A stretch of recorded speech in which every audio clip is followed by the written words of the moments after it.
औरंगजेब, बाबर और मुगलिया सल्तनत बरसों से भारतीय राजनीति का केंद्र बिंदु बने हुए हैं। किसी को बाबर के नाम से नफरत है तो कोई भारत में पैदा होने वाले औरंगजेब की कब्र को उखाड़ फेंकना चाहता है।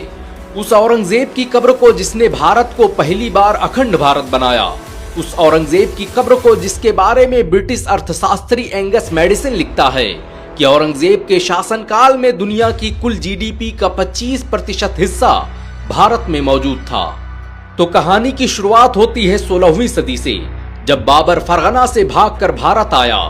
बाबर भारत में इस्लाम फैलाने नहीं बल्कि वो अपनी खोई हुई सत्ता की जमीन भारत में तलाशने आया था।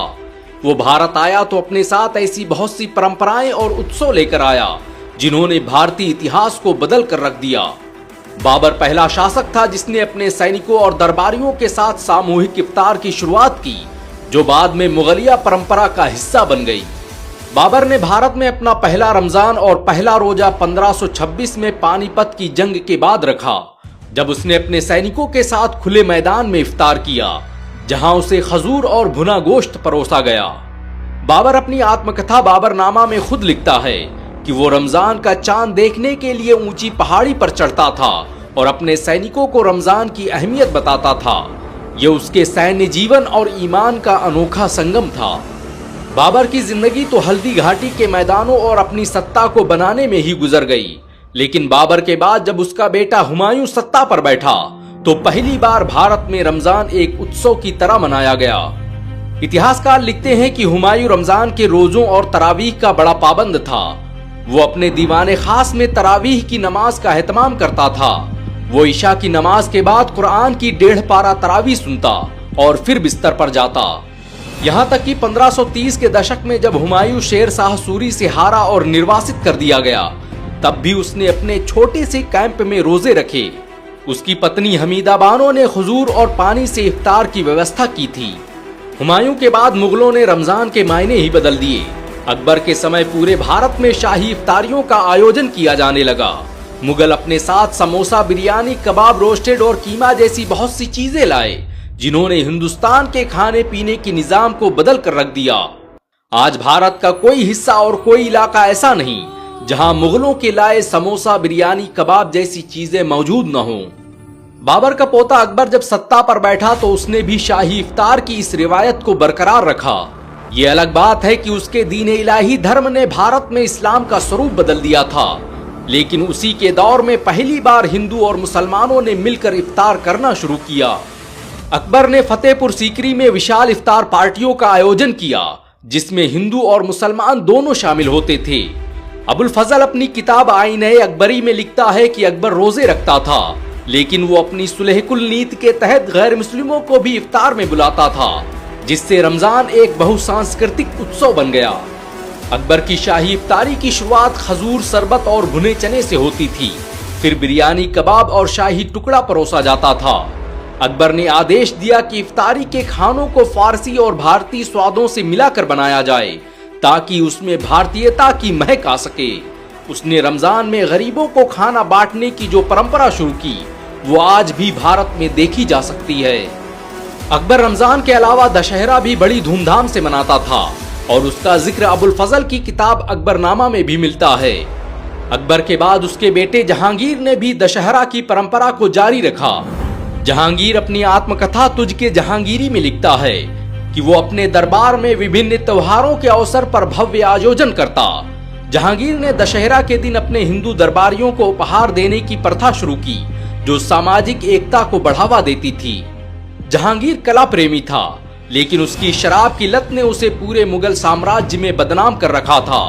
वो खुद अपनी आत्मकथा में लिखता है कि वो रमजान के दौरान शराब कम पीता था और इफ्तार के बाद कव्वालियों और संगीत का आयोजन करता था।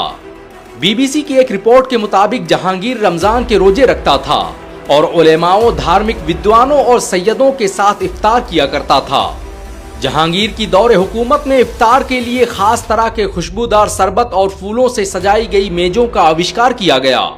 भारत में पहली बार रमजान के मेलों की शुरुआत उसी ने करवाई, जहां पर कपड़े, मिठाइयां और चूड़ियों जैसी बहुत सी चीजें खरीदी जा सकती थी। ईद की शॉपिंग के लिए मेलों का ऐसा आयोजन भारत में पहली बार जहांगीर ने ही करवाया था और ये परंपरा आज भी पूरे देश में देखी जा सकती है। आज भी देश के विभिन्न हिस्सों में ईद के समय बाजारें पूरी रात खुली रहती हैं। 17वीं सदी के आते आते मुगल दुनिया की सबसे बड़ी सेनाओं में से एक के मालिक बन चुके थे। भारत के शौर्य और विकास की गाथाएं यूरोप तक पहुंच चुकी थी और यूरोप से लेकर ब्रिटेन इसे गिद्ध की निगाहों से देख रहे थे। ये दौर था जब भारत की गद्दी पर ताजमहल का बानी शाहजहां बैठा हुआ था। शाहजहां की दौरे हुकूमत में ताजमहल से लेकर जामा मस्जिद तक रमजान की रौनकें देखते हुए बनती थी। शाहजहां आगरा के किले में रमजान के दौरान पढ़ी जाने वाली नमाज तरावी का आयोजन करवाता और खुद भी शामिल होता। इतिहासकार फ्रांसवा बर्नियर लिखते हैं कि शाहजहां रोजों के दौरान सादा खाना खाता था, जो कि खिचड़ी और दाल थी। रमजान के दौरान दिल्ली की जामा मस्जिद शाहजहां की सबसे पसंदीदा जगह हुआ करती थी। शाहजहां इस मस्जिद में बैठकर अपने दरबारियों और आम लोगों के साथ इफ्तार किया करता था। मस्जिद को लालटेनों और फूलों से सजाया जाता और पूरे महीने कुरान की तिलावत का एहतमाम किया जाता। जामा मस्जिद में आज भी इस रिवायत के धुंधले नुकूश देखे जा सकते हैं। शाहजहां के बाद उसके बेटे औरंगजेब आलमगीर के दौर में रमजान एक त्योहार से बढ़कर हो गया। उसने रमजान में बाजारों को रात तक खुला रखने का फरमान जारी किया ताकि लोग इफ्तार और सहरी की तैयारी कर सकें। उसने गरीबों के लिए लंगर लगाना शुरू किए ताकि गरीब लोग अपना पेट भर सकें और रोजा रख सकें। मासिर आलमगीरी के लेखक साकी मुस्तईद खान लिखते हैं कि औरंगजेब के दौर में दिल्ली और लाहौर के लंगर पूरे भारत में मशहूर थे। औरंगजेब खुद एक हाफिज कुरान था। उसे पूरा कुरान मुंह ज़बानी याद था। वो खुद खजूर पानी और रोटी से इफ्तार किया करता। रमजान में दिन भर कुरान पढ़ता और रात में खुद तरावी की नमाज पढ़ाता। उसके इसी मिजाज की वजह से उसे सुल्तान आजम, अमीरुल मोमिनीन और सुल्तानुल हिंद का खिताब दिया गया था। औरंगजेब ने रमजान के दौरान देर रात तक बाजार खोलने के आदेश दिए। मुगलों ने ही रमजान में बाजारों को सजाने की परंपरा शुरू की। दिल्ली, आगरा और लाहौर में चांदनी रातों में मेले लगते थे। लोग इफ्तार के बाद खरीदारी और घूमने निकलते थे।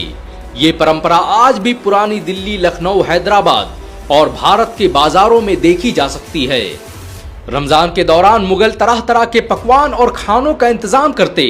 उस दौर में भी फारसी हलवा, शीरमाल और निहारी जैसी डिशेस काफी लोकप्रिय थी। हर बादशाह का अपना पसंदीदा व्यंजन था। अकबर को कबाब पसंद थे तो शाहजहां को फालूदा। ये सब आज भी भारत में रमजान का हिस्सा हैं। तुझ के जहांगीरी में जहांगीर लिखता है कि रमजान के दौरान महल के अंदर खास मिठाइयां बनाई जाती थीं और रानियां गरीब महिलाओं को कपड़े और खाना बांटती। मुगलों को शेर व शायरी का भी बड़ा शौक था। रमजान के दौरान शेर व शायरी की महफिलें जमती और रमजान पर कसीदे और नाते पढ़ी जाती। मुगलिया दौर की बहुत सी मिनिएचर पेंटिंग्स हैं जिसमें इफ्तार और रमजान के दृश्य उकेरे गए हैं। मुगल बादशाहों ने रमजान को जनता से जुड़ने के एक टूल की तरह इस्तेमाल किया। रमजान के दौरान इफ्तारी के उत्सव में सभी धर्म के लोगों को दावत दी जाती थी। अकबर और शाहजहां ने शहरों में मुनादी करवाकर लोगों को नमाज और इफ्तार के लिए बुलाया। ये परंपरा आज भी भारत के बहुत से शहरों में बाकी है। औरंगजेब के बाद जब मुगलिया सल्तनत कमजोर पड़ी तो रमजान की शाही दावतों और शाही इफ्तारियों की रौनकें भी कमजोर पड़ने लगी। 1857 की क्रांति के बाद जब अंग्रेजों ने मुगल बादशाह बहादुर शाह जफर को कैद कर लिया तो इफ्तार पार्टियों का आयोजन बादशाह के बजाय आवाम करने लगी। आज भी भारत के विभिन्न हिस्सों में हर दिन लाखों करोड़ों लोग इफ्तार की दावतों में शामिल होकर इस परंपरा को जिंदा रखे हुए हैं। मुगलों द्वारा शुरू की गई सामूहिक इफ्तार रमजान में पूरी रात बाजारों के खुलने और खास तरह के खाने पीने को बनाने की परंपरा आज भी भारत में जिंदा है। मुगलों ने भारत में खाने पीने की इतनी चीजें जमा कर दी थीं कि रमजान का दस्तरखान उससे पट जाया करता था। बीबीसी की एक रिपोर्ट के मुताबिक मुगलिया दौर में इफ्तार के दौरान रोटियों की इतनी वैरायटी होती थी कि इसे गिनना मुश्किल हो जाता था, जैसे शीरमाल, गाव दीदा, गाव जबान, बादाम की रोटी, बिरी रोटी, बेसनी रोटी, खमीरी रोटी, नान, कुलचा, बाकर खानी रोटी, गौसी रोटी, चपातियां, फुलके, पराठे, रोगनी रोटी, बादाम की नान खटाई, पिस्ते की नान खटाई, छुहारे की नान खटाई, मिस्सी की रोटी, नान पंबा, नान गुलजार, नान कमाश, नान तुनकी, पिस्ते की रोटी, चावल की रोटी, गाजर की रोटी वगैरह। यही हाल चावल का था।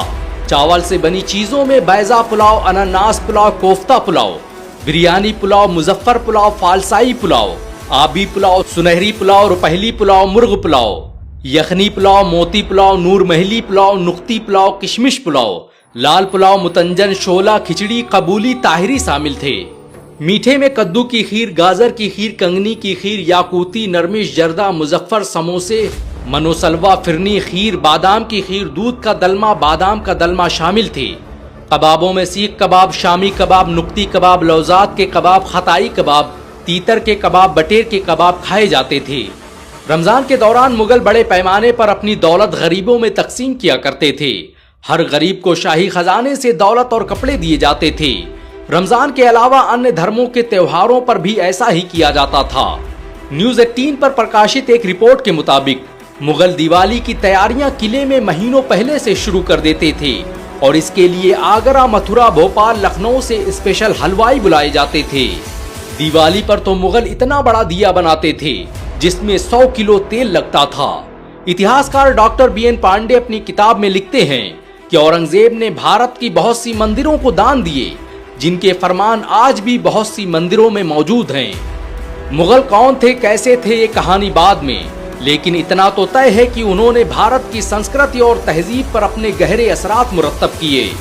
आज भी भारत की तहसीलों से लेकर सरकारी संस्थानों में इस्तेमाल होने वाली शब्दावली में मुगलिया असर देखा जा सकता है। जवाहरलाल नेहरू ने अपनी किताब डिस्कवरी ऑफ इंडिया में तो यहाँ तक लिख दिया कि मुगल शासकों ने ही भारत में एक समृद्ध संस्कृति और प्रशासनिक ढांचा स्थापित किया जो विविधता में एकता का प्रतीक था। वैसे मुगलों के बारे में आपके क्या विचार हैं? कमेंट में जरूर बताएं। इस वीडियो को लाइक और शेयर जरूर करें। ऐसी और वीडियो को देखने के लिए हमारे